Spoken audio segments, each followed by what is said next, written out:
হজরত আনাস ইবনে মালিক রাদিয়াল্লাহু থেকে বর্ণিত, তিনি বলেন রাসূলুল্লাহ সাল্লাল্লাহু আলাইহি ওয়াসাল্লাম ইরশাদ করেন, যে ব্যক্তি প্রতিদিন আমার উপরে 1000 বার দরুদ পাঠ করবে, তাকে বেহেশতের সুসংবাদ না দেয়া পর্যন্ত সে মৃত্যুবরণই করবে না। সুবহানাল্লাহ।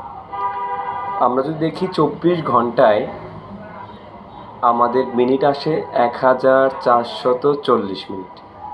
আমরা যদি 1000 বার দরুদ পড়ি, আমাদের সময় লাগবে 30 থেকে 40 মিনিট। 30 থেকে 40 মিনিট সময় ব্যয় করে এই ফজিলাতপূর্ণ আমলটি আমরা করতে পারি। সেক্ষেত্রে আমরা সবচেয়ে ছোট দরুদ সাল্লাল্লাহু আলাইহি ওয়াসাল্লাম সাল্লাল্লাহু আলাইহি ওয়াসাল্লাম এই দরুদটা পাঠ করতে পারি।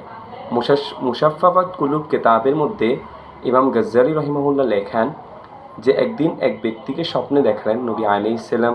ওই ব্যক্তি অপর করে পিছন অংশ দেখালেন। বললেন, ইয়া রাসূলুল্লাহ, আপনি আমার দিকে সরাসরি তাকাচ্ছেন না। বলে, তুমি তো আমার উপর দরুদ পাঠ করো।